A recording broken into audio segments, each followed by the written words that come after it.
Wa qatilu, maka kata Allah perangilah mereka. Fi sabilillahi, syarat yang pertama adalah di jalan Allah. Ai maksudnya li'i'la'i dinihi, untuk meninggikan agamanya. Alladzina, yang mana orang tersebut yuqatilunakum, memerangi kalian juga. Nah, jadi syarat kedua kalau kita diperangin. Kalau orang-orang yang sekuler, yang liberal, lihat tuh Islam tuh perang mulu. Nabi dalam saat itu bertahan. Ya kalau orang bertahan masa diem aja? Udah biarin aja deh kita dianiaya. Masa begitu? Lawan nggak? Lawan, orang Nabi diserang. Madinah mau diserang. Maka Nabi bertahan di perang Badar, Nabi bertahan di perang Uhud, Nabi bertahan di perang Khandaq. Ya, jadi kita itu boleh menyerang kalau kita diawali dulu diserang. Dan itu pun wala ta'tadu, nggak boleh berlebihan, nggak boleh melewati batas.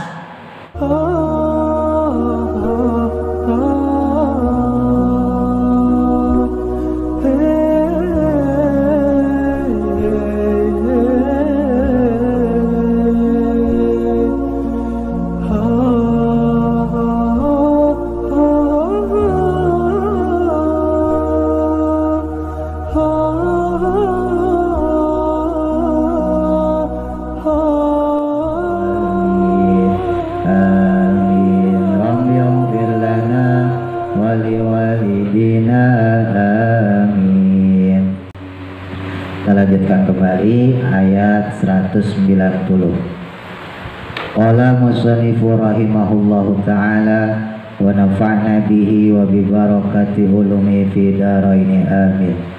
Qala Allah ta'ala fil Qur'anil Karim, a'udzu billahi minasy syaithanir rajim.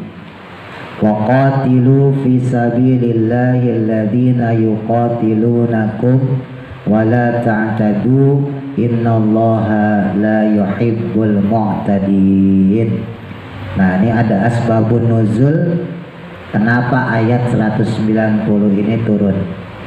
Walamma sudda, dan tatkala dihalangi. Siapa yang dihalangi? Rasulullah sallallahu alaihi wasallam anil baiti, dari mengunjungi beliau kepada Baitullah. Amal Hudaybiyati, pada tahun perjanjian Hudaybiyah. Ya, tahun perjanjian Hudaybiyah itu 6 Hijriah, ya, setelah perang Khandaq. Nanti saya sampaikan sedikit. Wasalah al-kufari, dan juga perdamaian dengan orang-orang kafir. Maksudnya orang kafir di kota Mekah. Ala ayyauda, untuk kembalinya Kanjeng Nabi al-ama, pada tahun al-qabila, yang akan datang atau tahun depan. Jadi Nabi pernah pengen haji, pengen umroh, ditolak, disuruh balik lagi tahun depan. Nah, perjanjian tersebut namanya perjanjian Hudaybiyah. Wa yakhlu, dan kemudian membuat sepi lahu untuk Nabi makatun, kota Mekah, salah sata ayamin, selama 3 hari. Jadi Nabi dikasih kesempatan 3 hari, tapi tahun depan, ya. Watajahaza, dan siap-siap li umrotil qodoi, untuk melaksanakan umroh qodok. Nabi udah sempat pengen berangkat, ya, mau umroh, mau haji, tapi disuruh balik, gitu ya. Makanya tahun kemudiannya Rasulullah balik, tapi akhirnya terjadilah Fathu Makkah. Nanti saya sampaikan sedikit. Wa khofu, dan takutlah mereka, maksudnya para sahabat. Justru sahabat takut alla tafiya, tidak menepatinya janji Quraisyun, yaitu kafir Quraisy, wa yuqatiluhum, dan memerangilah mereka, wa kariha, dan kemudian tidak suka al-muslimuna, yaitu orang-orang Islam, kita lahum, akan memerangi mereka fil harami, di tanah haram. Karena orang Islam sendiri nggak mau perang sama mereka, orang kafir Mekah, ya, orang kafir Quraisy, lagi di tanah haram, ya, maksudnya di kota Mekah. Wal ihrami, dan pada saat ihram. Udah pakai pakaian ihram kok malah berantem, orang tujuannya mau ibadah. Wa syahril harami, dan pada bulan haram, bulan-bulan yang dimuliakan oleh Allah Subhanahu wa taala. Nazala, maka turunlah ayat wa qatilu fisabilillah. Wa qatilu, maka kata Allah, perangilah mereka. Fisabilillahi, syarat yang pertama adalah karena untuk di jalan Allah. Ai maksudnya li'la'i dinihi, untuk mengangkat tinggi-tinggi atau meninggikan agamanya. Jadi boleh perang sama orang tapi dengan syarat harus fisabilillah, bukan karena emosi. Alladzina, yang mana orang tersebut yuqatilunakum, memerangi kalian juga. Nah, jadi syarat kedua kalau kita diperangin. Kalau kitanya nggak diperangin, kagak boleh merangin orang kafir. Hati-hati nih, ya. Nanti saya jelasin sedikit supaya nggak jadi ekstremis. Minal kufari, dari orang-orang kafir. Nah, syarat ketiganya wala ta'tadu, jangan melampaui batas kalian. Alaihim, atas mereka, maksudnya atas orang kafir. Kalau mereka ngaku kalah ya udah, jangan dibunuh. Udah kalah ya udah nyerah, ya udah nyerah. Tuh, jadi ada adabnya juga dalam berperang terhadap orang-orang kafir. Bil ibtidai, dengan mengawalinya, bil kitali, dengan peperangan.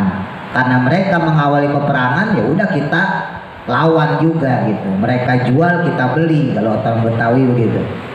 Innallaha, astune Gusti Allah, sesungguhnya Allah itu la yuhibbu, ora demen sapa Allah. Allah itu nggak suka al-mu'tadina, akan orang yang melewati batas. Maksudnya al-mutajawizina, yaitu orang-orang yang melanggar batas atau melampaui batas, ma, akan apa-apa, hudda, yang telah digariskan, lahum, untuk mereka. Wahada, dan adapun ayat ini, ya maksudnya ayat yang tadi kita baca, ya, itu mansuhun, menurut sebagian ulama dinasah, dimansuh, ya, bi ayatin baro'ata, dengan ayat pada surat Baro'ah. Surah Baro'ah itu surah At-Taubah, ya, juz ke-10 yang gak ada bismillahnya. Nah, sering saya sampaikan kalau Bapak Ibu nanti buka surah Baro'ah atau surah At-Taubah juz 10, itu langsung baro'atum minal dan seterusnya itu, ya, nggak ada bismillahnya. Menurut madzhab kita yang pakai qiraah Imam Asim, riwayat Imam Hafiz, ya, haram membaca bismillah pada surah Al-Baro'ah, karena itu satu riwayat ulama mengatakan bertujuan untuk menghinakan orang-orang kafir, dalam hal ini yang berani memerangi Nabi. Pendapat yang kedua, surah Al-Baro'ah itu masih sambungan ceritanya, temanya dengan surah sebelumnya, yaitu surah Al-Anfal. Nah, maka di situ ada daripada ulama kita mengharamkan. Au biqaulihi, atau binasa dengan firman-Nya Allah Ta'ala, waqtuluhum haitsu taqiftumuhum. Lanjutannya tuh al-ayat, perangilah, ya, boleh kita memerangi, bahkan kalau dimaknai secara tekstual lagi, bunuhlah mereka, ya, karena qatala itu artinya membunuh, bunuhlah mereka, perangilah mereka, haitsu saqiftumuhum, di mana saja kalian menjumpai mereka, wajadtumuhum, maksudnya ketika kalian menemukan mereka, wa akhrijuhum, dan usirlah mereka, min haitsu akhrajukum, di mana saja terusirnya kalian, ai min Makkah, dari kota Mekah. Maka Nabi pun diperbolehkan oleh Allah untuk mengusir orang-orang yang telah mengusir Nabi dari kota Mekah. Wa qad fu'ila, dan sungguh telah dikerjakan, bihim, dengan mereka, dalika, akan hal tersebut, amal fathi, pada tahun Fathu Makkah, ya, tahun pembukaan kota Mekah, yaitu tahun 8 Hijriah, ya, 2 tahun setelah perjanjian Hudaybiyah. Terus kemudian disebutin juga sama Allah, wal fitnatu, dan adapun fitnah. Nah ini supaya nggak sembarangan dalil ya. Yang dimaksud fitnah di sini apa? Asyirku, yaitu kesirikan. Minhum, daripada mereka, maksudnya yang dilakukan oleh orang-orang kafir itu asyaddu, lebih dahsyat, lebih berat. A'zomu, maksudnya lebih besar, lebih bahaya. Minal qatli, dari pembunuhan. Hati-hati yang suka dalil-dalil. Al fitnatu asyaddu minal qatl. Fitnah itu lebih kejam dari pembunuhan. Nah, yang dimaksud fitnah di situ adalah asyirku, yaitu syirik. Kadang dalil-dalil depan ustadz lagi. Tawain aja. Itu bukan fitnah. Saya fitnah bapak, saya fitnah ibu, bukan. Fitnah di sini maksudnya adalah ya syirik, ya berarti nyembah selain Allah. Kalau fitnahnya saya fitnah bapak-bapak, bapak nggak punya utang, ibu nggak punya utang, saya bilang wah bapak-bapak nggak punya utang itu banyak. Nah itu fitnah kayak gitu, nggak lebih kejam dari pembunuhan. Tetap pembunuhan lebih kejam dari fitnah ngomong gitu. Ya benar gak? Lah iya, masa cuma ngomong Pak Bandi nggak punya utang, padahal kagak. Terus saya ngebunuh orang, masa dosa saya fitnah Pak Bandi sama dosa ngebunuh gedean dosa fitnah Pak Bandi? Kan secara otak aja nggak mungkin, paham ya? Nah, jadi jangan sembarangan dalil. Al fitnah tu asyaddu minal qatl. Padahal fitnah di situ maksudnya adalah musyrik. Kalau kita musyrik, iya. Syirik itu dosa paling besar. Ya, dosa paling besar adalah syirik. Baru kedua pembunuhan yang tanpa hak. Lahum, kepada mereka, fil harami, di tanah haram, maksudnya di kota Mekah. Awil ihrami, atau saat ihram. Alladzi ta'azzamtuhu, yang mana mereka itu menghormatinya, maksudnya menghormati tanah haram. Gak boleh sampai terjadi pertumpahan darah.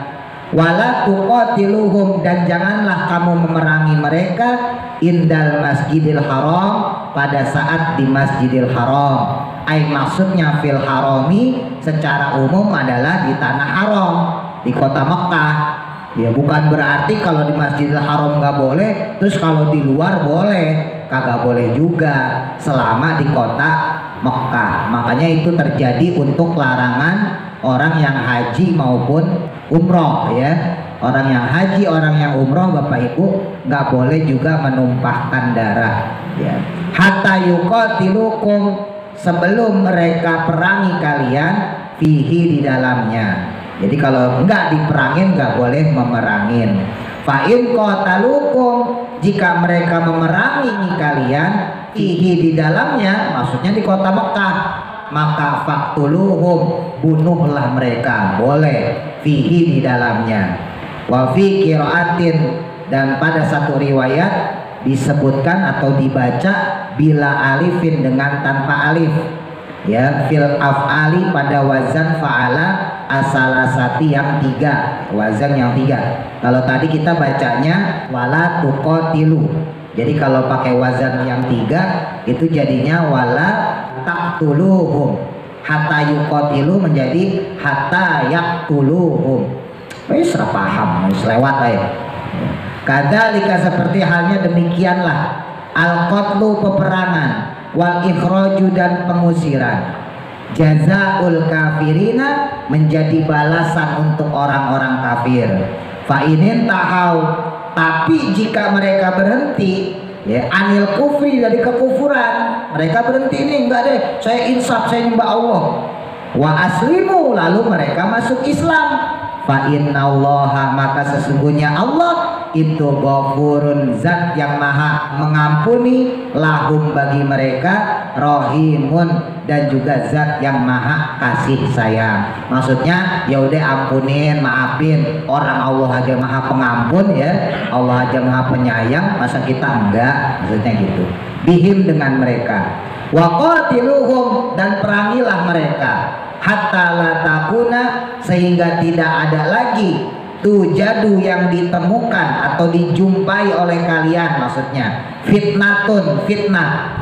Maksudnya fitnah di sini syirkun, yaitu kesirikan ya. Jadi perangin sampai hilang syiriknya. Wa yakuna, dan adanya ad-dinu, agama, al ibadatu maksudnya ibadah lillahi kepada Allah Subhanahu wa taala, sehingga terciptalah penyembahan semata-mata untuk Allah Subhanahu wa taala, enggak ada lagi kesyirikan. Wahdahu dengan keesaannya, maksudnya keesaan Allah. La ya'budu tidak bisa disembah atau tidak bisa diibadahi siwahu selainnya, maksudnya selain Allah.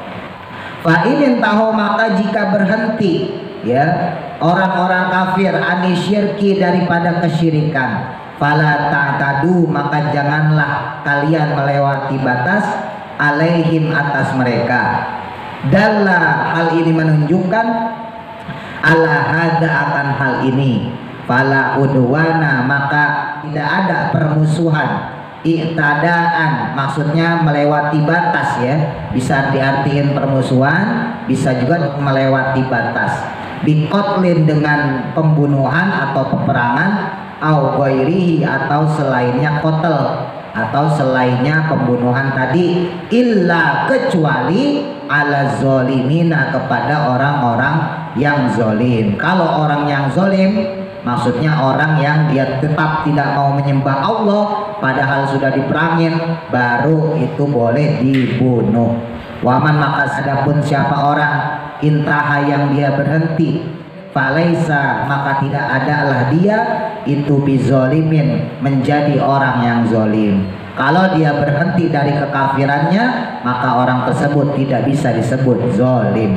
Fala udwana maka juga tidak ada permusuhan alaihi baginya, maksudnya bagi orang yang sudah berhenti dari kekufuran. Asy-Syahrul Haram ini nanti penjelasan tentang bulan yang dimuliakan Allah. Nah, jadi tadi saya sampaikan sedikit tentang perjanjian Hudaybiyah ya.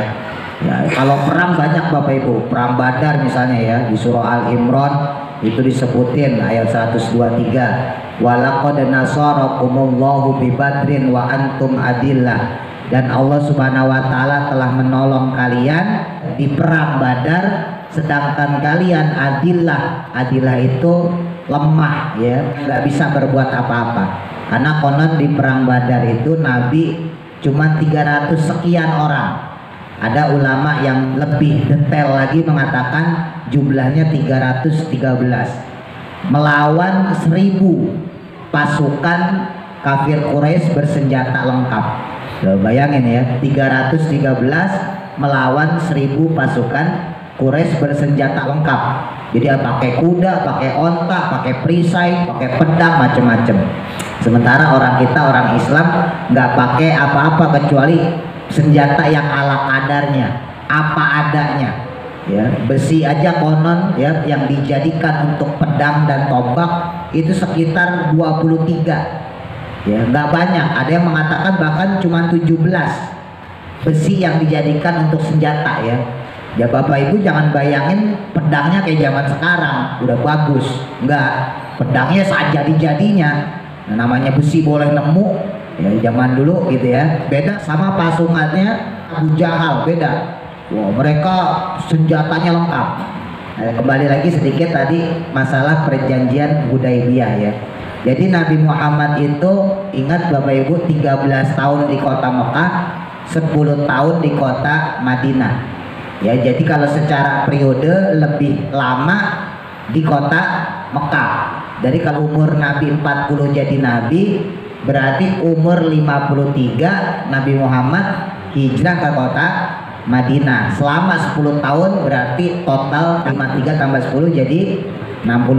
Nah itu Nabi Muhammad umur 63 wafat ya. Nah Nabi Muhammad SAW itu ketika di Madinah setidaknya melewati 3 perang besar. Walaupun ada perang-perang kecil, tapi dicatat oleh sejarah setidaknya 3 perang besar, yaitu perang Badar tadi ya, tahun kedua Hijriah ya, perang Badar tahun kedua Hijriah. Jadi Nabi baru 2 tahun di kota Madinah Bapak Ibu, itu udah diserang, bayangin. Baru 2 tahun di kota Madinah udah diserang sama kafir Quraisy, dan Nabi memenangkan peperangan Badar tersebut. Yang tadi ya disebutin sama Allah, walaqad nasarakumullahu fi badrin wa antum adillah, dimana kalian saat itu dalam keadaan lemah, maksudnya nggak bisa apa-apa, tapi dengan pertolongan Allah, Allah menolong kaum muslimin. Disebut perang Badar karena Nabi Muhammad berhasil menguasai sumur. Sumur itu miliknya Badr, nama yang punya sumur itu Badrun. Ya, jadi salah satu strategi sahabat, ini kan orang berangkat dari Mekah kan jauh ke Madinah, pasti mereka kehabisan air nih, kehausan. Maka kata sahabat, kita kuasain saja sumur Badr, karena mereka pasti menuju sumur Badr untuk ngambil air.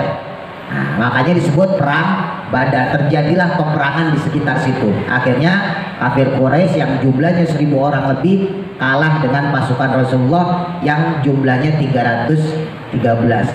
Dan orang-orang yang kemudian masuk Islam dari perang Badar itu banyak, ya, ketika jadi tawanan Nabi.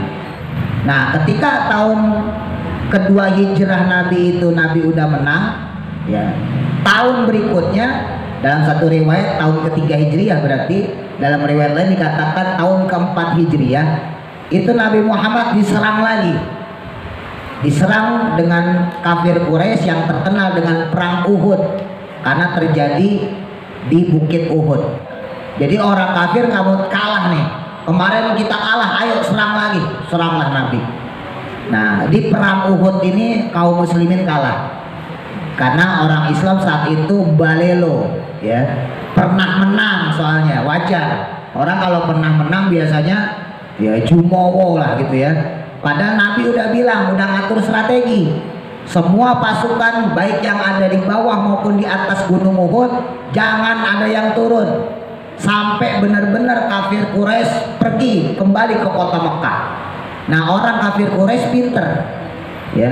Orang Islam ini lama di kota Madinah nih, setahun 2 tahun masih bisa bertahan, duitnya masih ada, ya. Tapi kalau udah 3 tahun 4 tahun pasti duitnya kurang. Nah, caranya adalah ketika mereka berjibaku, ya, perang di bawah Gunung Uhud itu, sama orang kafir Quraisy ditinggalin kudanya. Orang zaman dulu, Pak, Bu, itu kalau perang bawa perhiasan. Jadi kalau mau dibunuh dia tinggal kasih perhiasan, atau kudanya ditinggalin. Jadi kalau kuda ada ditinggalin, saya nyerah, ambil kuda saya. Nah, itu yang disebut harta ghanimah, harta rampasan perang. Kalau ada yang punya kalung, ya, ambil kalung, dia mau dibunuh, saya nyerah, jangan bunuh saya, ini kalung buat kamu. Nah, zaman dulu tuh begitu, ya. Atau ada juga yang perang sambil dagang. Jadi dia habis dagang misalnya di kota Syam gitu ya, Palestina, dia mau pulang ke kota Mekah. Itu terjadi di perang Badar. Ya, banyak kafir-kafir Quraisy yang tadinya pengen pulang ke kota Mekah, ngelihat Abu Jahal, Abu Lahab mau nyerang, jadi ngikut. Nah, itu terjadi di perang Badar. Jadi dia tadinya niatnya dagang, pas balik malah pengen ikut perang. Pas ikut perang itu kemudian kalau kalah maka perhiasannya, emasnya kayak uangnya kayak diserahin kepada orang yang mau ngebunuh dia supaya dia tidak dibunuh. Jadi ya zaman dulu itu perangnya model kayak gitu, nggak kayak sekarang. Kalau sekarang perangnya biadab, ya mati beneran.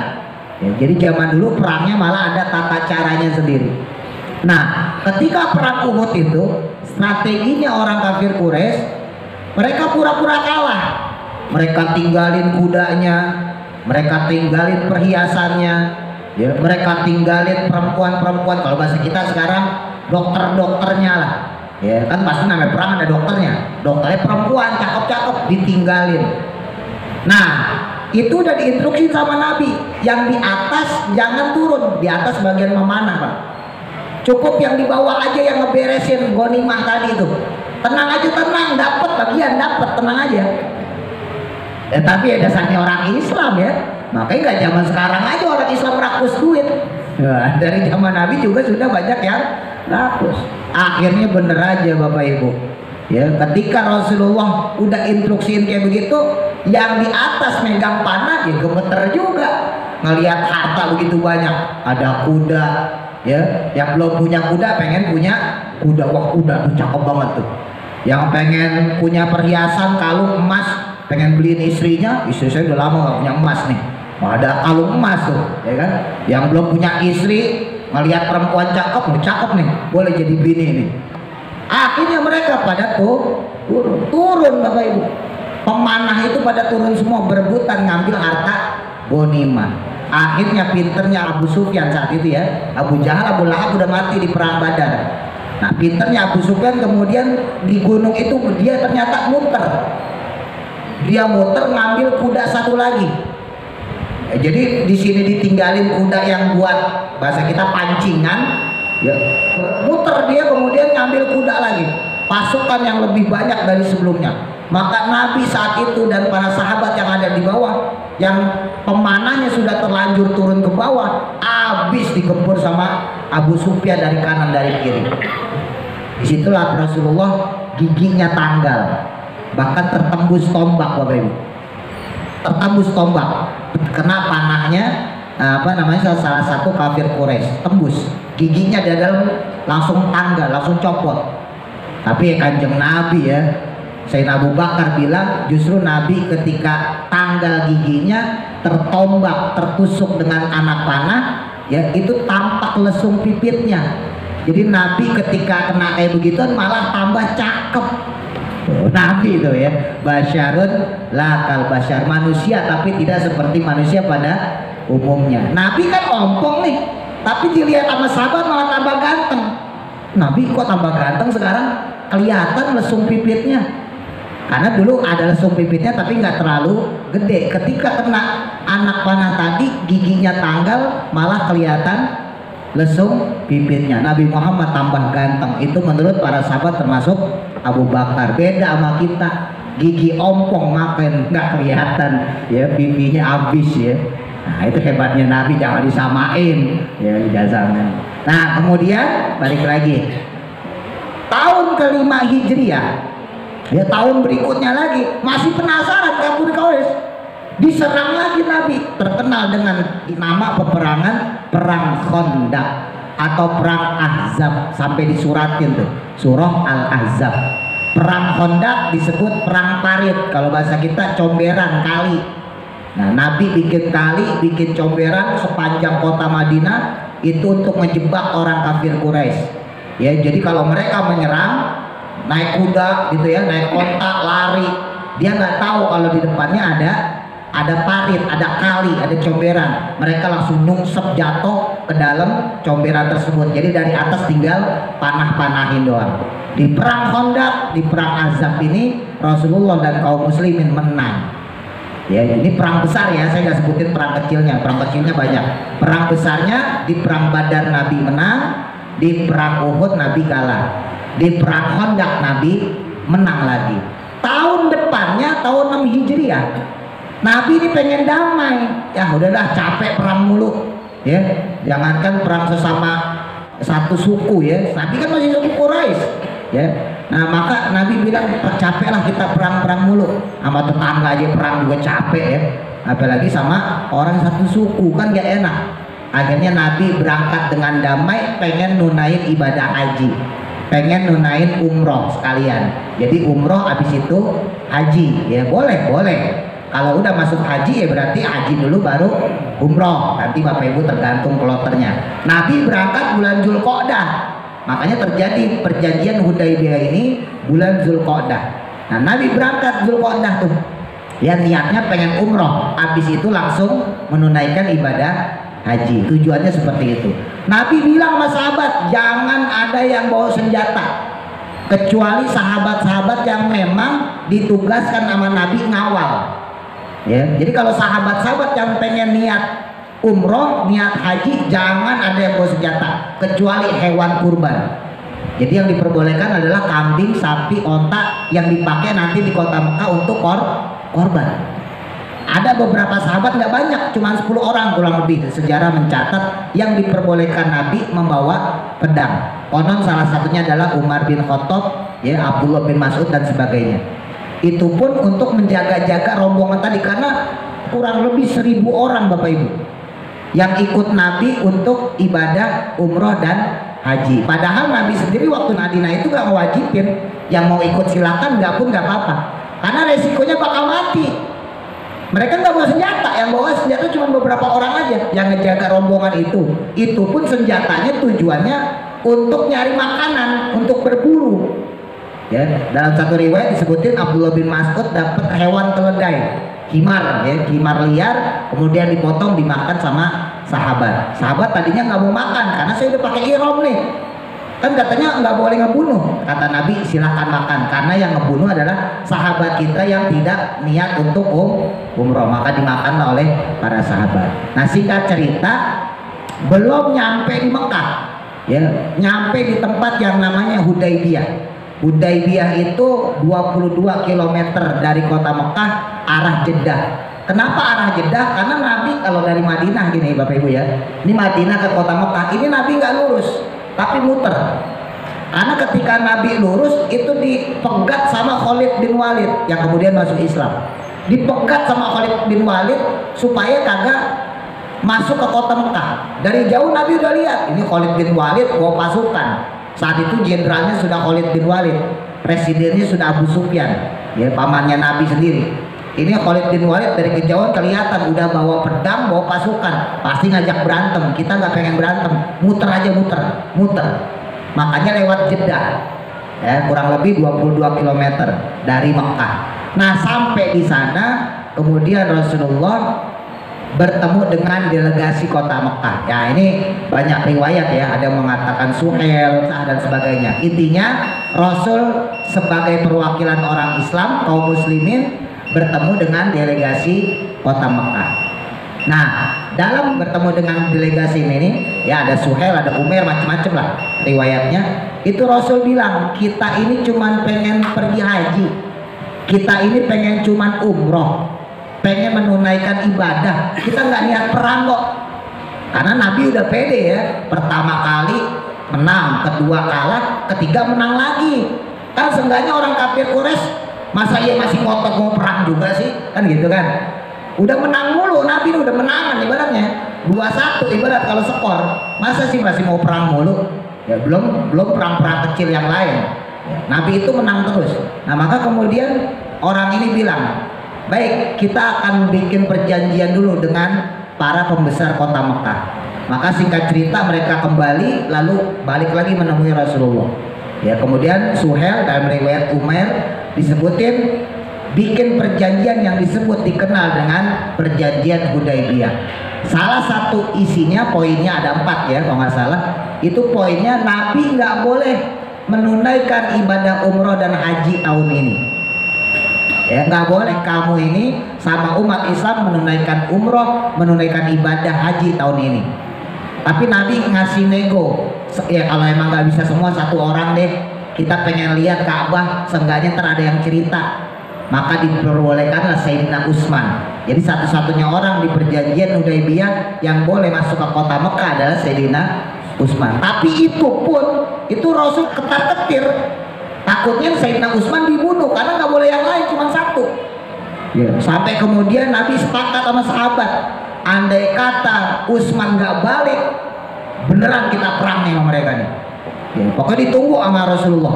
Sahabat dibaiat, dia disumpah, siap kalian andai kata Utsman tidak balik kita serang kota Mekah. Siap ya Rasul, siap. Baiat tersebut dikenal dengan Baiat Ar-Ridwan. Ya, bukan Baitur Ridwan, tapi Baiatur Ridwan. Baiat di tempat di kota yang namanya Ridwan. Sampai sekarang masjidnya ada. Kalau Bapak haji umroh di sana ada. Nah, singkat cerita, alhamdulillah Sayyidina Utsman balik. Sayyidina Utsman balik terus kemudian menceritakan sekitar kota Mekah, termasuk di dalamnya Masjidil Haram dan Ka'bahnya ya. Maka kemudian Rasul bilang, masih ada Ka'bah, masih ada, karena takutnya diruntuhin. Nah, percuma Rasulullah ke sana ya kan, masih ada. Baik, perjanjian Hudaybiyah kita lanjutkan.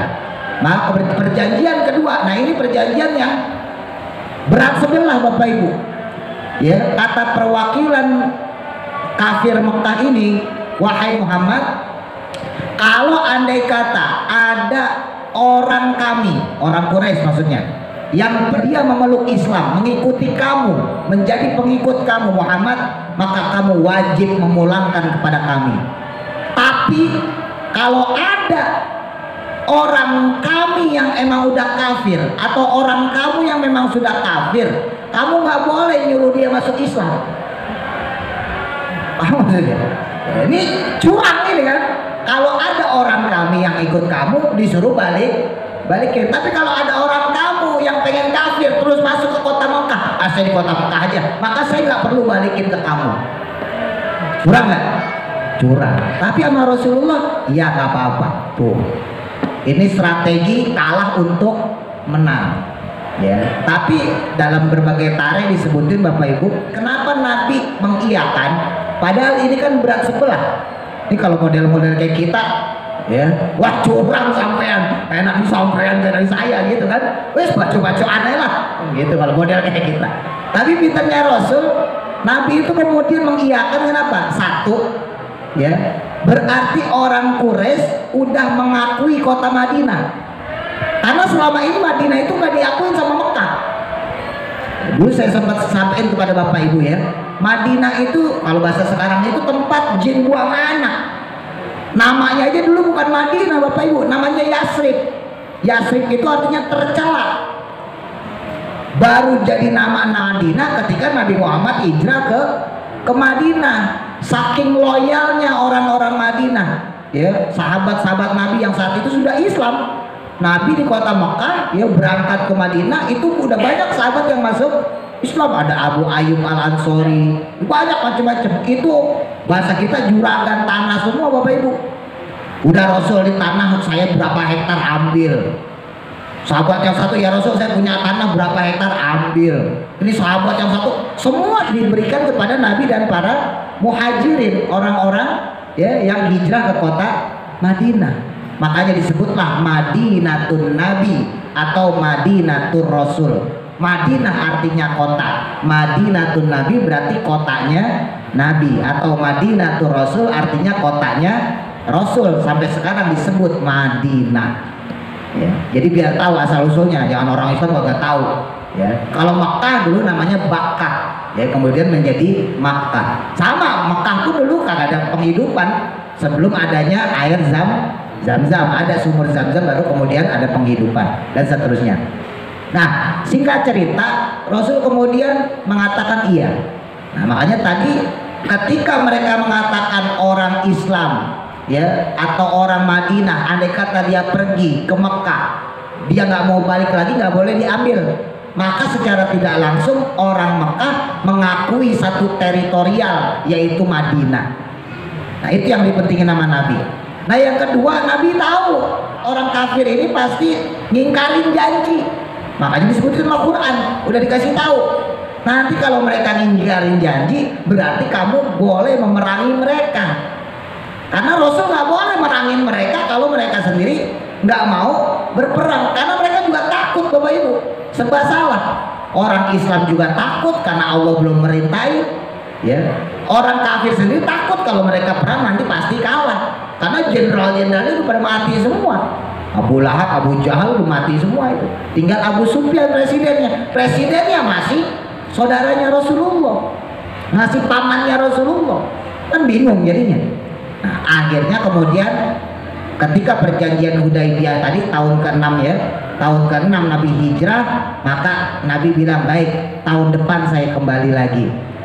Tapi kata mereka, ingat di sini sebutin, kamu cuma boleh pergi haji 3 hari, salah satu ayam, ya, kamu cuma boleh melakukan ibadah 3 hari. 3 hari itu nanti spesial buat kamu Muhammad. Kami akan keluar dari kota Mekah, kami akan tinggal di gunung-gunung. 3 hari lakukan ibadah kamu. Tapi nanti tahun depan, jangan sekarang. Ya, Nabi tentunya dengan kecewa, dengan para sahabat kecewa, ya, akhirnya berangkat. Nah, Nabi Muhammad ini punya salah satu sahabat, ya, yang menjadi anaknya delegasi yang diutus tadi, ya, dalam riwayatnya Suhail itu punya anak namanya Abu Jandal, bukan Abu Janda, ya, Abu Jandal. Abu Jandal ini masuk Islam ketika Rasulullah di Madinah, ngikut nama Nabi. Nah, ketika Nabi pengen pulang, itu Abu Jandal ngikut, mau ngikut pulang ke Madinah Bapak Ibu. Suhail, bapaknya ini melarang anaknya sendiri, bapaknya masih kafir. Itu si Abu Jandal, Abu Jandal sini. jangan ikut kamu. Loh, kok nggak boleh ikut? Ingat perjanjian yang kedua. Perjanjian yang kedua, orangnya Muhammad yang balik ke kota Madinah harus kembali ke kota Mekah. Bayangin, itu Abu Jandal Bapak Ibu nangis, ya Rasul izinkan saya tetap bersama kamu, saya nggak mau lagi saya ke kota Mekah. Kalau saya di kota Mekah saya sholatnya gimana? Kalau saya di kota Mekah saya puasanya gimana? Itu dipikirin tuh, karena dia muslim, udah jadi muslim. Tapi Nabi bilang, wahai Abu Jandal, ini sudah kesepakatan kita, kamu kembali ke kota Mekah.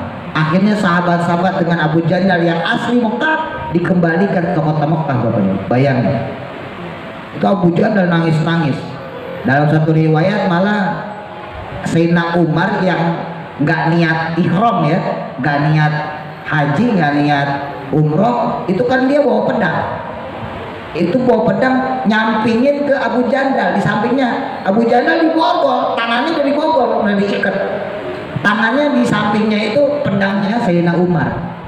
Sayyidina Umar udah kasih kode, bahasa kita udah ngelirik ini, maksudnya andai kata kamu mau ambil pedang saya, tusuk aja bapakku nih, gini maksudnya. Itu jadi udah provokasi tuh Umar tuh.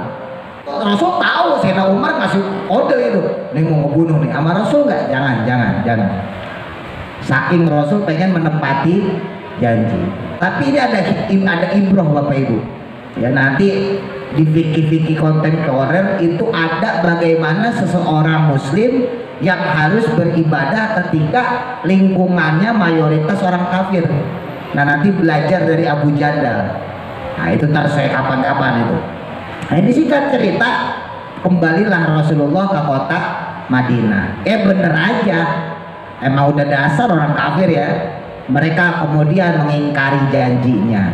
Tahun depannya kan Rasul berangkat nih, ya kan, pengen berangkat.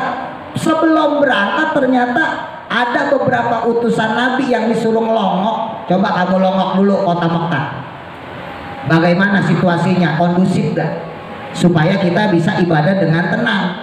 Nah maka kemudian diutuslah beberapa orang, ternyata itu orang Bapak Ibu dibunuh sama orang kafir Quraisy. Jadi yang melanggar perjanjian siapa? Orang kafir Quraisy. Padahal udah jelas-jelas Nabi diizinin, ya nggak boleh berantem lagi, nggak boleh perang lagi, gencatan senjata, nggak boleh ada darah lagi. Mereka malah ngebunuh utusan Nabi. Maka Nabi bilang, kalau begini mah nggak bisa kelar ini. Kita kunjungin kota Mekah, kita buka kota Mekah.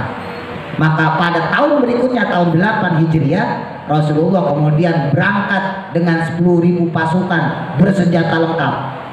Ya, yang sisanya nggak senjata-senjataan biasa aja. 10.000 pasukan bersenjata lengkap. Dalam riwayat lain cuma 3.000, riwayat lain 8.000. Ini memang macam-macam ya riwayatnya. Rasulullah mengepung kota Mekah Bapak Ibu. Maka kemudian Rasulullah bilang kepada para sahabat, kalian semua ya, jangan sampai ada darah yang terjatuh, karena tadi masih tetap dilarang sampai ada darah pembunuhan, ya, ada peperangan di Masjidil Haram, di tanah kota Mekah. Jadi itu tetap dijaga sama Rasulullah, nggak boleh. Jangan sampai ada setetes darah pun jatuh di kota Mekah ini. Jangan sampai ada darah setetes pun jatuh di Ka'bah, di lingkungan Masjidil Haram ini.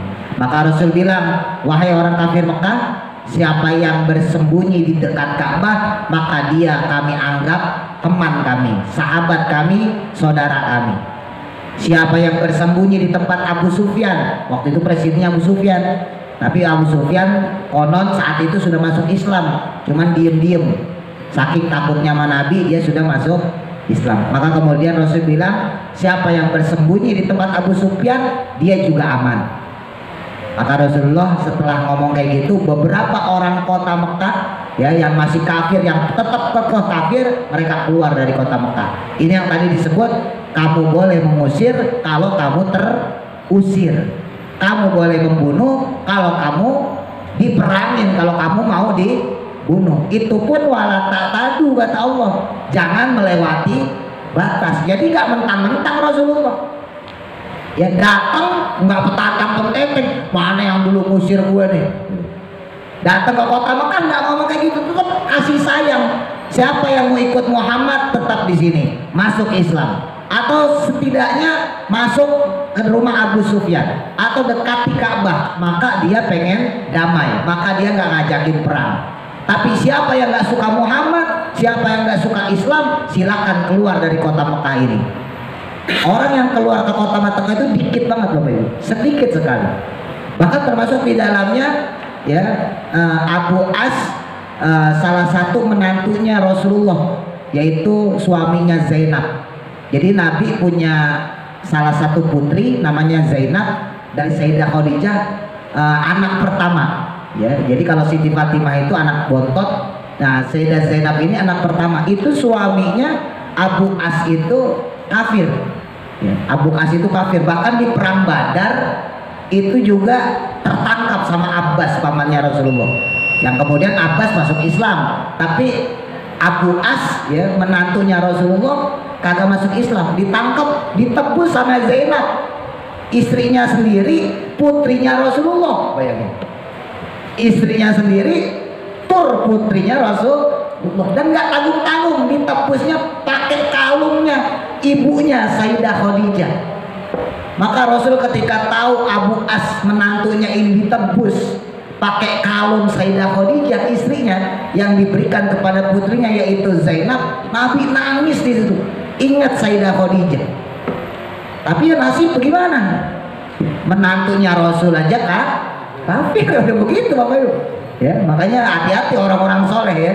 Kadang-kadang kita bakal diuji nanti sama menantu, ya, bakal diuji sama mertua, bakal diuji sama anak, bakal diuji sama adik. Ya, jangan sok-sokan, maksudnya Nabi sendiri diuji. Itu menantunya, itu salah satu orang yang keluar dari kota Mekah. Saya nggak mau ikut Muhammad, biarin saya kafir sekalian. Padahal putrinya Rasulullah, ya, istrinya itu. Nah, singkat cerita itu yang disebut dengan Fathu Makkah. Fathu itu artinya pembuka, Makkah itu ya Mekah, kota Mekah. Jadi Rasul Fathu Makkah, peristiwa terjadinya pembukaan kota Mekah itu di tahun 8 Hijriah. Ini harus ingat sejarah-sejarahnya ya. Jadi tahun kedua Hijriah perang Badar, tahun keempatnya perang Uhud, ya, tahun kelimanya itu perang Khandaq, tahun keenamnya perjanjian Hudaybiyah, tahun ketujuh Nabi nggak bisa haji, nggak bisa umroh karena mereka mengkhianati perjanjian. Tahun ke-8-nya Fathu Makkah, Nabi kemudian berhasil membebaskan kota Mekah, berhala dihancur-hancurin semua. Berikutnya Nabi berhaji, berangkat umroh dengan ibadah yang full, dan itu pun dijamin sama Allah, kalau mereka memerangi kalian di kota Mekah, di tanah haram, maka diperbolehkan. Nah, ini yang tadi disebut dinasah, dimansuh, ya, dihapus. Jadi dihapus di sini bukan dihapus ayat peperangannya Bapak Ibu, bukan, tapi tata caranya. Yang tadinya Nabi nggak boleh sama sekali memerangi mereka di kota Mekah, maka dihapus sama Allah. Kalau mereka memerangi kamu di kota Mekah, maka kamu boleh memerangi. Tadinya nggak boleh. Nah, yaitu yang dihapus ya. Tapi tetap syaratnya kitanya diperangin. Jadi syaratnya pertama harus diperangin dulu. Hati-hati nih, jangan sampai jadi ekstremis. Tadi saya bilang kita boleh memerangi kalau diperangi. Jadi sistem Muslim itu, sistem Islam itu bertahan, defensif. Sama seperti Nabi Muhammad perang Badar, sama seperti Nabi Muhammad perang Uhud, sama seperti Nabi Muhammad perang Khandaq. Itu Nabi nggak nyerang Mekah Bapak Ibu, hati-hati. Kalau orang-orang yang sekuler, yang liberal, lihat tuh Islam tuh perang mulu. Nabi dalam saat itu bertahan. Ya kalau orang bertahan masa diem aja? Udah biarin aja dah, kita dianiaya. Masa begitu? Lawan nggak? Lawan, orang Nabi diserang. Madinah mau diserang. Maka Nabi bertahan di perang Badar, Nabi bertahan di perang Uhud, Nabi bertahan di perang Khandaq. Ya, jadi kita itu boleh menyerang kalau kita diawali dulu diserang, dan itu pun wala tak tadu, nggak boleh berlebihan, nggak boleh melewati batas. Makanya kemarin kalau Bapak Ibu masih ingat ya, sebulan yang lalu ketika kita bahas boleh nggak seseorang Muslim itu ngatain orangnya, ngatain dirinya, boleh, tapi jangan melewati batas. Kita dikatain sama orang jelek loh, boleh kita bilang lo juga jelek. Impas, jangan macam-macam, lo juga jelek, dasar lo tukang utang misalnya gitu. Itu nambah, itu berarti ya, kagak boleh. Yang bikin dosa itu lo tuh tukang utang, jadi tambah dosa ya. Kalau cuma dikatain bodoh, sama juga bodoh, udah sama. Kalau diem aja ya bagus. Innallaha ghafurur rahim. Kalau kita diem aja malah bagus, karena Allah berarti memaafkan dia, memaafkan kita juga. Tapi dalam hal ini sebetulnya nggak ada masalah. Yang penting wala tatadu, yang penting jangan sampai melampaui batas. Maka ada satu kisah menarik Bapak Ibu, ketika Sayyidina Ali salah satu perangnya itu sudah menghunuskan pedang ya, orang kafir udah terjatuh, udah pedangnya udah lepas, udah nggak bisa apa-apa. Ini Sayyidina Ali udah mau ngebacok nih, baca kita, udah mau nembaskan pedangnya ke lehernya. Itu orang kafir ngeludahin Sayyidina Ali, diludahin, mau dibacok diludahin Sayyidina Ali. Nah, Sayyidina Ali kagak jadi, ditinggalin, ngeluyur aja udah. Ini orang kafir manggil, mau kemana? Orang kita lagi berantem, nempok dia aja. Apa kata Sayyidina Ali? Tadi saya mau ngebunuh kamu lillahi ta'ala, fi sabilillah, di jalan Allah. Tapi ketika kamu ludahin saya, otak saya berubah, niat saya berubah, kolbu saya terganggu. Saya pengen bunuh kamu gara-gara kamu ngeludahin saya, daripada saya ngebunuh kamu gara-gara ngeludahin saya bukan fisabilillah. Lebih baik saya tinggalin kamu. Tinggalin sana. Tak dulu masih penasaran orang. Oh begitu Islam kalau berperang? Iya, itu yang diajarkan Rasulullah pada kami. Maka orang itu langsung syahadat, asyhadu alla ilaha illallah wa asyhadu anna muhammadan rasulullah. Jadi seringkali ya, kekerasan itu memang harus jadi solusi kalau sudah dalam keadaan mepet ya, kalau sudah dalam keadaan mepet. Maka seperti Hadratus Syekh Hasyim Asy'ari itu menggelorakan fatwa jihad di tahun 45 ya, ketika kita mulai diserang sama Belanda ya, sekutu datang lagi, itu lewat resolusi jihad ya, untuk fatwa beliau terhadap jihad. Jadi bukan berarti Islam itu nggak boleh perang, boleh kalau kitanya diserang, kalau kitanya diperangin. Tapi kalau kitanya adem ayem, haram hukumnya memerangi mereka sekalipun mereka itu ya orang-orang kafir, orang-orang yang bukan muslim, selama kafirnya bukan kafir harbi ya. Kafir yang ada di sekitar kita adalah orang kafir dhimmi yang mereka ibadah sendiri, udah biarin urusan mereka. Tapi kalau kafir harbi yang sudah memerangi Islam, wajib buat kita juga memerangi mereka, gitu ya. Wallahu a'lam, mudah-mudahan manfaat. Al-Fatihah. A'udzu billahi minasy syaithanir rajim. Bismillahirrahmanirrahim. Alhamdulillahi rabbil alamin.